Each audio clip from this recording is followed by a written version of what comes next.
नमस्कार दोस्तों and welcome back to my channel जहां आपको मिलता है सिर्फ और सिर्फ एंटरटेनमेंट। और आज मैं लाया हूं डूम वॉर का थर्ड इशू। तो यार वीडियो पे नए हो तो वीडियो को लाइक कर देना और चैनल को सब्सक्राइब कर देना। और साथ ही मेरे चैनल पर ज्वाइन बटन स्टार्ट हो गया है तो आप वहां से ज्वाइन कर सकते हो। और उसी के साथ अब आप मुझसे व्हाट्सएप पर जुड़ सकते हो जिसका लिंक मैं आपको डिस्क्रिप्शन में दे दूंगा। तो यार पिछले इशू में आपने देखा कि डूम ने वाकांडा पे कब्जा किया है और वो वहां से बहुत सारा वाइब्रेनियम चोरी कर लेता है, लेकिन तभी उसे रोकने वहां पर टचला आ जाता है। लेकिन तब तक बहुत देर हो चुकी थी। डूम टचला के सामने उसका वाइब्रेनियम वॉल्ट लेकर गायब हो जाता है। तो अब आगे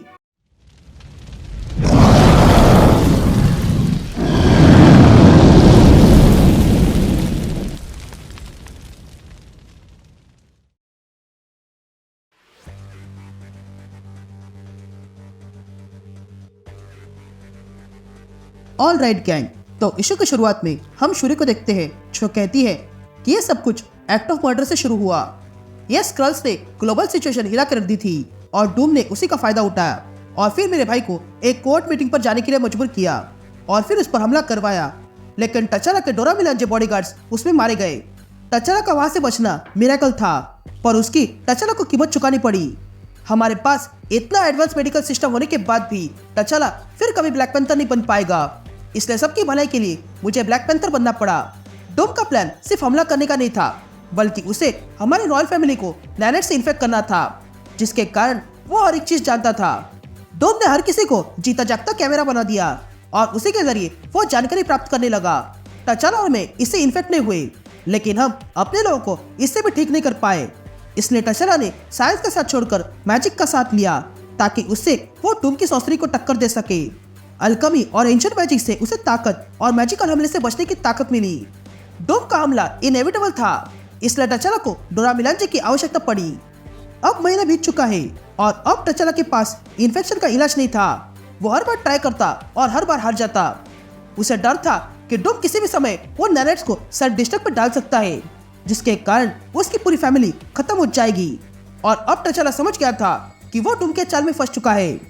डूम ने ये गेम किसी चेस मास्टर की तरह खेला है। वो जानता है कि वाकांडा पे सीधा हमला करने से कुछ नहीं होगा, इसलिए उसने डेस्ट्रॉय नाम के संगठन को फंड किया ताकि वे लोग वाकांडा को अंदर से तोड़ दे। और वैसा ही हुआ। डूम के इस काम में डूम का साथ ब्रोकर ने दिया है, जो कभी डैमेज कंट्रोल का सीईओ हुआ करता था। उसने म्यूटेंट ग्रोथ हार्मोन के जरिए पूरा सिविल वॉर करवाया और उसी ने मुझ पर हमला करवाया, जिसके चलते ये हमला किसने किया है ये मैं पता करने निकली। जिसके चलते मुझे ऐसा दिखाया गया कि नेमर इसके पीछे है और मैं नेमर पे झपट पड़ी, जो मेरी सबसे बड़ी गलती थी। लेकिन ये सब होने के बाद मेरे भाई टचला ने ब्रोकर कहाँ पे है ये पता किया और फिर हमने मिलकर उस पर हमला किया। लेकिन फिर पता चला कि ये भी डूम की चाल थी और वो ही चाहता था कि हम वहाँ आए। और तो और उसी ने नेस्त्री को उकसाकर वाकांडा पे कब्जा करवाने को कहा था और साथ ही स्टॉर्म को जेल भेज दिया। ये सारी चाल समझने तक डूम अपने अंतिम खेल तक पहुंच चुका था और वो था वाइब्रेनियम चोरी करने का। हमने डूम को रोकने के लिए एक्समैन की मदद ली और साथ ही डोरा मिलांजे की भी। हमने नाइट क्रॉलर की सहायता से डेस्ट्रॉय के लीडर को खत्म किया और वो वापस लिया जो हमारा था। अब डेस्ट्रॉय का लीडर खत्म हो जाने के बाद जो हमारे वफादार थे वो सारे डेस्ट्रॉय के खिलाफ खड़े हो गए, जिसके कारण ये लड़ाई खत्म हुई। इस बैटल में सिर्फ अपने लोगों का खून बहा और जो डूम चाहता था उसने वो कर दिया। टचला इतने सारे लोग और डूम बॉट से लड़ाई करते हुए फाइनली डूम तक पहुंच गया, लेकिन डूम ने वो सारा वाइब्रेनियम से भरा वो वर्ल्ड वहां से गायब कर दिया। अब भी लोगों के अंदर नैनेट्स थे, इसलिए मैंने एयरफोर्स से कहकर कैपिटल पे एएमपी से भरे कारपेट बॉम्ब फेंके, जिसके कारण वाकांडा फिर एक बार डार्क एजेस में चला गया। और अब मैं तुम्हारे पास मदद के लिए आई हूँ क्योंकि तुम लोग ही डूम के सबसे पुराने शत्रु हो। मैं अकेले उसे हरा नहीं सकती हूँ, पर अगर हम साथ मिल जाए तो उसे हरा सकते हैं। यह कहते हम फैंटास्टिक फोर को देखते हैं, जिन्हें यह सब कुछ शूरी बता रही थी। तब ये सुनने के बाद मिस्टर फैंटास्टिक पूछता है कि क्या उसने पूरा वाइब्रेनियम चोरी किया, जिस पर टचला कहता है हाँ, उसमें 10,000 टन वाइब्रेनियम है। पर वो कैसे उसने किया ये मुझे समझ में नहीं आया, क्योंकि आखिरी लॉक तो पवित्रता मांगता है जो उसके पास तो नहीं है। और अगर किसी को वो फोर्सफुली ये करवाए तो ये लॉक हमेशा के लिए बंद हो जाएगा। तो फिर डूम ने ये टेस्ट पार कैसे किया? ये कहते हम डूम को देखते हैं जो उस वर्ल्ड के सामने खड़ा था और तब वो अपनी पवित्रता को साबित करने के लिए अपने कपड़े उतारता है और वहाँ बिना कपड़ों के ही खड़ा हो जाता है और उस लॉक से कहता है देखो मैं बिना कपड़ों के यहाँ पे खड़ा हूँ, तो अब आओ और मुझे जज करो। ये कहते ही उस लॉक से बिजली निकलती है और डूम को तेज झटका लगता है और अगले पल डूम वहाँ से गायब हो चुका था। यह सीन शिफ्ट होती है और हम शूरी के वेपन डिजाइनर निक्स को देखते हैं, जो कहता है, प्रिंसेस, मिस्टर रिचर्ड ने जो सप्लाईज भेजे हैं उस पर हमारी टीम काम कर रही है। अब जल्दी हमारे पास पावर वापस आ जाएगी। लेकिन डेस्टिनी के लोग अब भी फैले हुए हैं और चोरी छुपे काम कर रहे हैं, जिस पर अनिका कहती है कि हमारी टीम को डेस्टिनी के 3 जासूस मिल गए हैं और उन्होंने जो कहा है वो किसी काम का नहीं है। जिस पर जॉनी कहता है, हो सकता है वो झूठ बोल रहे हो। जिस पर अनिका कहती है, नहीं, वो सच बता रहे थे। तभी निक्स डूम का नकाब उठाता है और कहता है, यहाँ के तो रिमोट पोस्ट पूरी तरह खत्म हो चुके हैं, पर हमें वहाँ पर यही मिला। जिस पर द थिंग कहता है कि ये डूम बॉट है, इससे कोई परेशानी नहीं होगी। ऐसे कई सारे तो रेड ने अपने पास कपड़े धोने के लिए रखे हैं। तभी शूरी वो डूम का नकाब लेती है और कहती है, टचलक कह रहा था कि डूम किसी तरह मैजिक से वाइब्रेनियम को सुपर वेपन बनाना चाहता है। उसे लगता है कि डूम इस वाइब्रेनियम के जरिए अपने डूम बॉट्स को अपग्रेड करने वाला है और खुद को भी। जिस पर निक्स शूरी से कहता है, इतने सालों से हमें ट्राई कर रहे हैं पर कभी सफल नहीं हुए, तो अगर डूम इसमें सफल हो गया तो ऊपर वाला ही हमें बचाए। यहाँ दूसरी तरफ हम वॉल्टर यानी कि ब्रोकर को देखते हैं, जो देखता है कि डूम किसी रिचुअल में लगा था। तभी ब्रोकर डूम से कहता है, ये अच्छा है पर यह भी मेटल स्लैब है।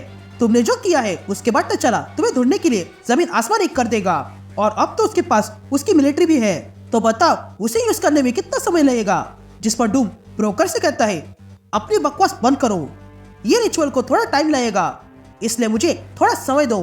जिस पर ब्रोकर कहता है कि समय बहुत महंगा है और साथ ही ये सारी चीजें। जिस पर डूम कहता है कि मुझे इसकी कीमत पड़ी नहीं है, मैं अपना खुद का कर लूंगा।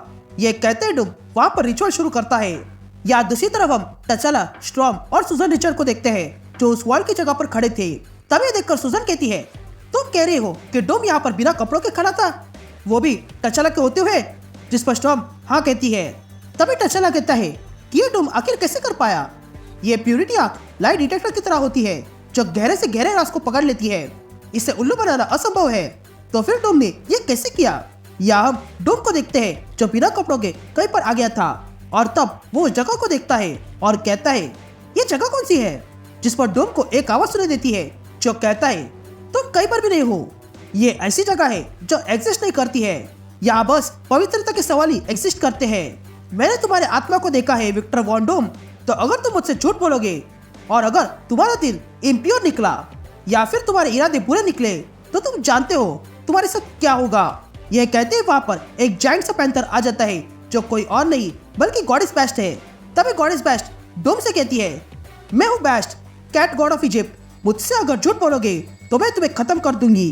तभी डूम बेस्ट की आंखों में देखता है और कहता है, मैं जानता हूँ तुम कौन हो, पर अभी के लिए मेरा दिल और मेरा हार्ट तुम्हारे लिए खुला है। यह सुनते ही बेस्ट डूम से कहती है, क्या ये ब्रेवरी है या एरोगेंस। जिस पर डूम कहता है, ये फेथ है, क्योंकि मैं जानता हूँ मैं कौन हूँ और क्यों हूँ। तो अब मेरी आत्मा को देखो और सच का पता कर लो। यह कहते ही बेस्ट डूम के सोल में देखने लगती है और उसे सब कुछ दिखने लगता है।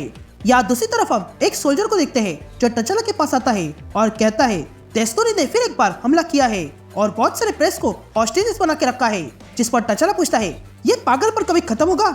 जिस पर स्टॉर्म कहती है, मैं इसे हैंडल करती हूँ, तब तक तुम रीड के साथ काम करके डूम का पता लगाना। इस डूम ने मेरी आंखों के सामने मेरे लोगों को मारा है, इसलिए मुझे ये करने दो। ये कहते स्टॉर्म डेस्टोनी के लोगों को रोकने जाती है। या सुजन रीड से कहती है, मैं स्टॉर्म की मदद करने जा रही हूँ। जिस पर रीड सुजन से कहता है कि स्टॉर्म को मदद की आवश्यकता नहीं है। जिस पर सुजन रीड से कहती है, मैं मजाक नहीं कर रही हूँ, मैं ये देखना चाहती हूँ। यह कहते सुजन स्टॉर्म के पीछे चली जाती है। यहाँ टचला रीड से कहता है, इतने सालों से तुम और तुम्हारी फैमिली इस डूम से लड़ाई कर रही है, लेकिन अब ये हमारा दुश्मन बन चुका है। यहाँ डेस्टनी के लोग देखते हैं कि स्टॉर्म वहाँ आ गई है। ये देखकर वे लोग तुरंत स्टॉर्म पे हमला करने जाते हैं। ये देखकर सुजन वहाँ के हॉस्टेजेस पर शील्ड बनाती है और तब स्टॉर्म डेस्टनी के लोगों पर अपनी थंडर बरसाती है, जिसके कारण वे सब एक ही पल में खत्म हो चुके थे।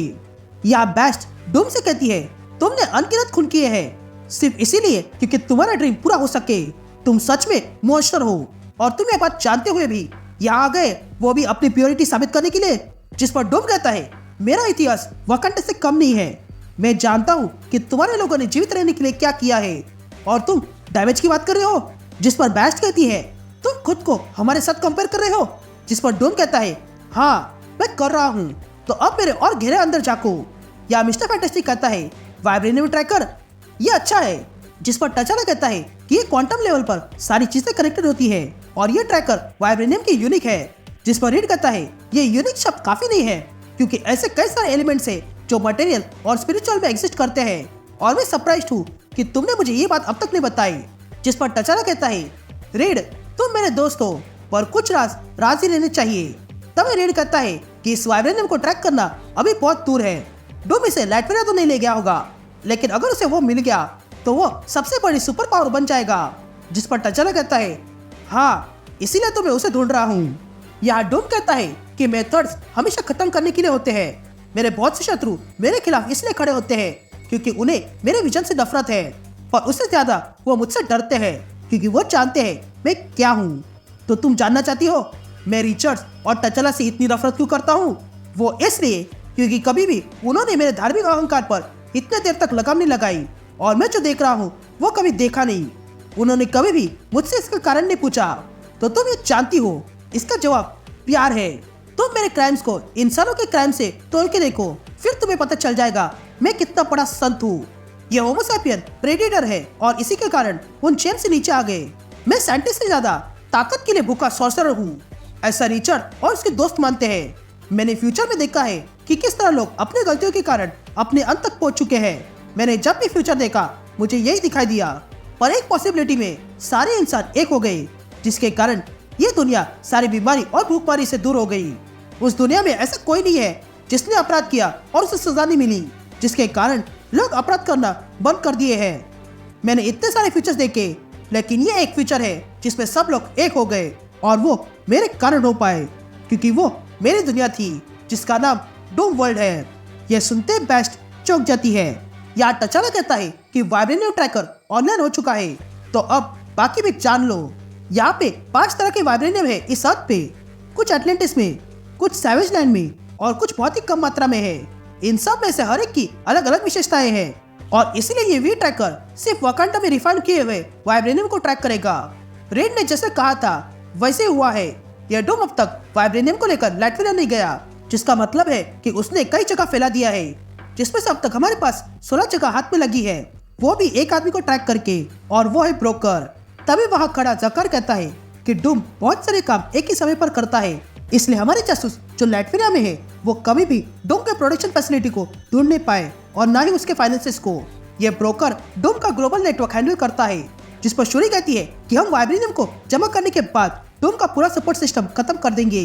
जिस पर टचाला कहता है कि हम उसे मौका भी नहीं देंगे, वो सोचने से पहले ही हम उस पर हमला करेंगे और वाइब्रेनियम को वापस लेंगे।